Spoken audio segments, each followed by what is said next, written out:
had this memorial service.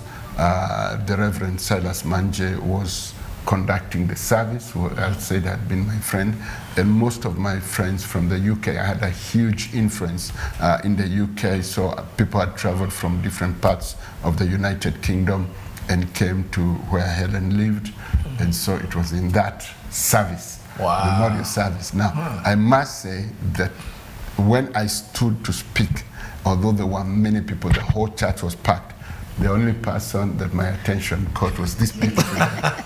And for some reason, we had that eye contact throughout the service. We never talked. Of course, this is what was going on. You have not seen her before. And she didn't know who I was. I've never seen her. I don't think anybody had she's married or not. I didn't know anything. I just got...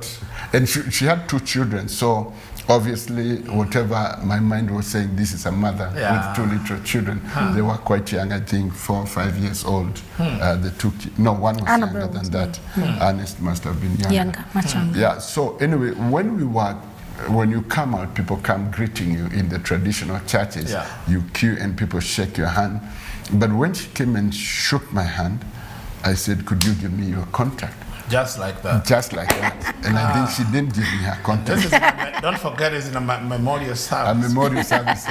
So this is going very fast. I know. Going very fast. So she didn't give me her contact. And so we finished and we didn't exchange contacts. So I left and went back. She refused to give you or something? I don't think she refused. It's just the way a lot of people come to talk to you. Yeah, that's true. And because maybe she wondered, why do you want my contact? You know, anyway.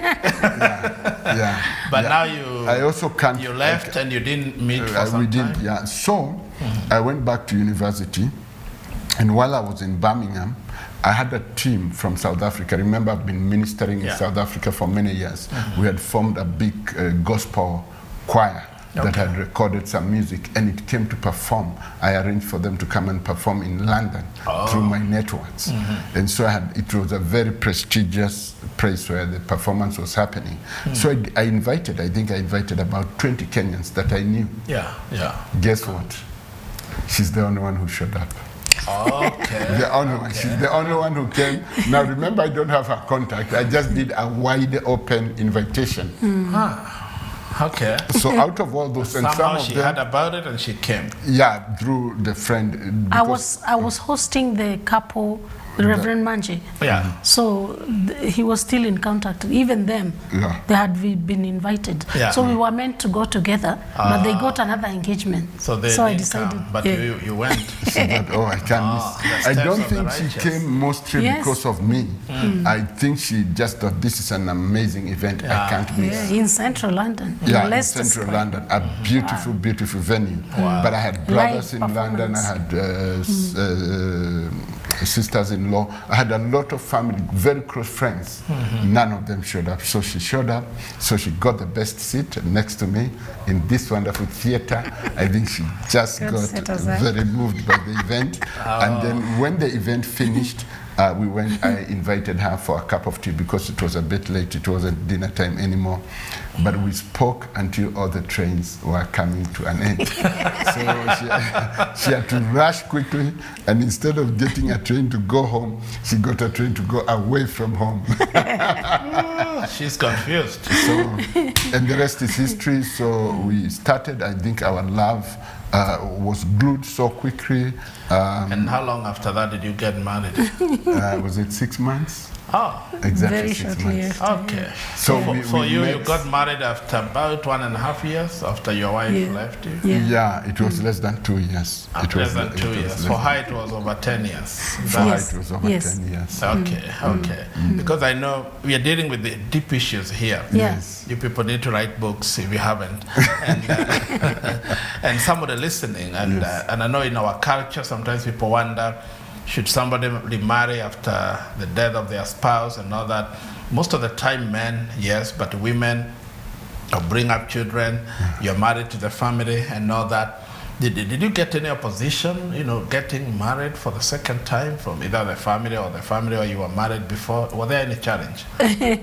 Yeah, I must say that yes, there was, not in my nuclear family, but in my other family, because what happened is that we were very, very close, and I had actually left my daughter with them.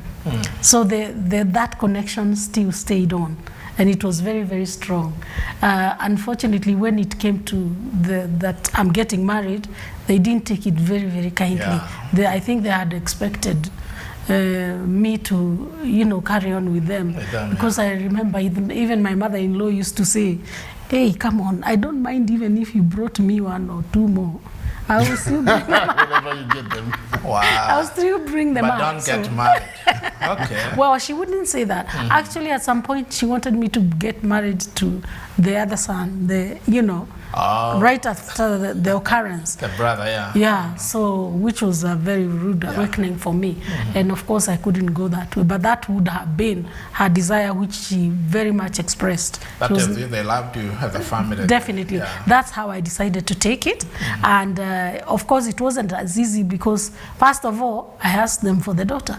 Remember, she joined me after some time, after 5 years. So she came over, and even that was a struggle because they used to imagine it's my husband who left her with them. The way people can sort of just find ways of, so they believed it was their child. So anyway, we were able to negotiate within the two families, and they were able to release the child to me. And now to say that I'm getting married, that was another hit after 2 years of her joining me. So that was another hit. I did get a bit of hiccup there, but we managed. You have to be able to solve problems that come in your life. Was your wedding of course, here or in the UK? In the UK. Our wedding was in the UK, and like I said, life is full of losses. I could feel them because I felt they were feeling the loss of their son, of their grandchild, and now they are, if you daughter-in-law. Exactly. Also, so if you understand that, you are able to not take offense, but journey with people with reason, and not even take offense. Just journey with them, knowing that. Put yourself in their shoes, and maybe they are not as enlightened as you are, and exposed as you are, and therefore journeying with them. And up to this day, we have been very, very good friends. What you said, they are feeling a lot of losses here within a very short time. They have lost a son. They have lost their grandson. After 5 years. Granddaughter, rather. Yes. Now they are losing their daughter-in-law. Yes. I mean, they are feeling like everything is going downwards. They are losing a lot. Yes. Wow. So journeying with people is very, very important. And if God puts you in a place of understanding, try within your ability to journey with people. Don't join them in taking offense or going on a downward spiral. Just rise up to the occasion and look up to God to help you to see how you can journey with the people so that it will be a win-win situation for all of us. That's a lot of wisdom, journeying with the people. Yes. You don't decide, these people, I don't like them, you hate them. They don't like me. They offend you and all that. You just understand them. Just step up and look at them and say, I know what they are going through. They are lost, I understand their loss. Instead of, because we find a lot of chaos in families, people start fighting, quarreling over property, over children. That's true. Court cases and all those things. Our time is really running out, but how about this? Now you have bonded family. Yes. You have 1 child, 2 children, and all that. I don't know, you got other children after that? We didn't get our own children, but like I said somewhere else, we got foster children. So we got children. We were never just the 3 of us. So I'm just wondering, how is this bringing up children who are coming from different directions? I think if I can interject there, that was our biggest challenge too. I feel it's the biggest challenge because as parents, both Hellen and I really felt we want to give these children the best, and indeed we have given them more than maybe we can imagine in terms of exposure, holidays, resources, and all that. And being ministers of the gospel, initially we didn't have as much as we have today. So it was a lot of sacrifice, and the sacrifice was always Hellen felt, I would never want these children to feel as if they don't have their biological mother. And on my side, I would say, I don't want this girl to feel as if she doesn't have a biological father. But sometimes you go past trying to meet an imaginary goalpost that does not exist. But the further you go, the higher the demands. So up to today, and I would say this very carefully, you'd find that our children feel maybe they didn't get everything they would have got. So say those who come from me, they would say, if my mother was there, maybe I would have gotten this in a better way. And maybe Annabelle would say, if my father was there, I would have maybe when I was learning how to ride a bike, I would have learned to ride it better, or when I was doing this. But that's an imaginary goalpost. It's an imaginary destination which will never happen and could never have happened because of the circumstances that are there. Having said that, and addressing parents who have bonded families, I think the most important thing, and this is a movie that was given to one of our daughters, gave us as a family, and it was this guy called Amadeus. He had done quite a number of movies, but this particular one, there's this guy who's really trying to do everything to support his family, everything he can, but the wife is not seeing it, and it's just a struggle. And towards the end of it, he says, just having done all you can, just stand. Don't try to do more than you can, and don't force yourself into circumstances that will put you into trouble. So I normally say to parents, because I speak to a lot of parents, either to men like myself who lost their first spouses and got married, the expectations from the spouse will always supersede the expectations in a normal standard living. So if I continued living with Elizabeth, there couldn't have been any highest expectation. Similarly, living with Hellen, because, Hellen living with me, because maybe there are very good aspects that she found with the first husband.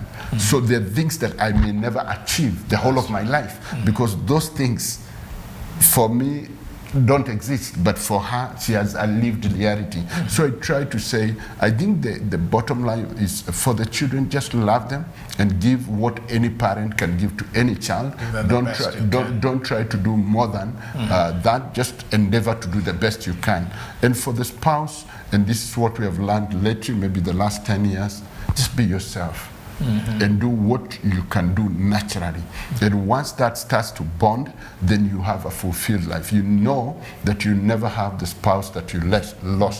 That will never come back to you. That's true. And similarly, your spouse will never get. So there are things, and that's why it's called a loss. There are variable things that you had seen in your first love, but just know you'll never see them again. You'll never see them again. Yes. Wow. I like that. I don't know what Hellen can say about that. And even add on your relationship, is there the danger of, we're actually closing, but is there the danger of comparing, like, you know, my first wife, my first husband? I mean, all that. Maybe a comment before we close. Oh yeah, just before I enter into the comment, I will talk about that aspect of just being yourself. Maybe I can just add, and letting the other person be. That's right. Yeah. Be themselves. Make room for them, and know that they are created by God and wired by God in a particular way so that they can meet a particular goal that God is intending for them. And it comes as a package. There will be good things, bad things, and in the middle there, you know. So it's about navigating the other person's character, but aiming for the best for the whole picture, for the whole family.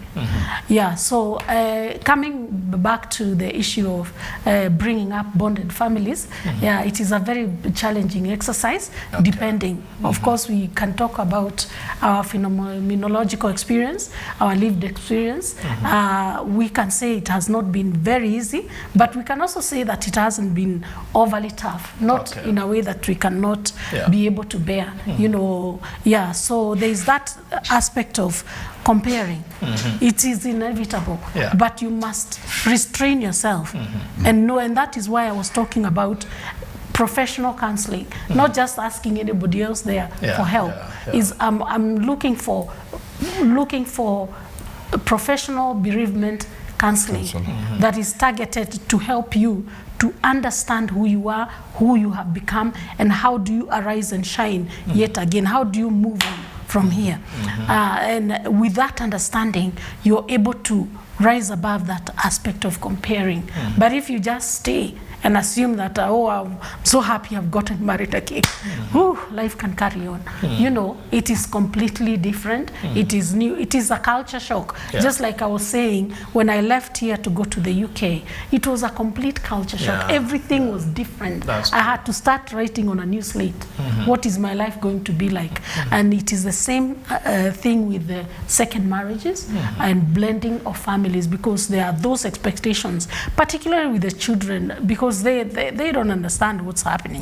They just know that things are not the way they used to be. Themselves. Yeah, and having brought up these other children that come from other backgrounds, the foster kids I talked about, everybody has a challenge. Yes. And the devil uses that to try and knock their destiny. So you think it's because I didn't have a mother, that's why I'm like this. And that one thinks, because of you, that's why I can't stay with my mother. You understand? So that kid will hate you. Even though you are trying to help them, they will hate you because they see you as a barrier to being with their parents. So the children may not understand and be able to compartmentalize. So I always say to adults, you must rise up, look at the whole situation, know how to put things in compartments that they belong. Those that you don't need, weka kwa ile store ambayo ufunguangi. You know, just actually check them. Those that you need once in a while, put them somewhere where you need a ladder to reach at it. Those ones that you need every day, bring them closer to you, so that you can be able to draw on them. So that aspect of, you know, I've got a family, I've got to nurture it no matter what. Those are the things that will help you build on your on being able to bring up bonded families and being able to live with somebody who has had a loss. And I always take advantage of the fact that we are in the same shoes. So he has lost a spouse, I've lost a spouse, so I understand.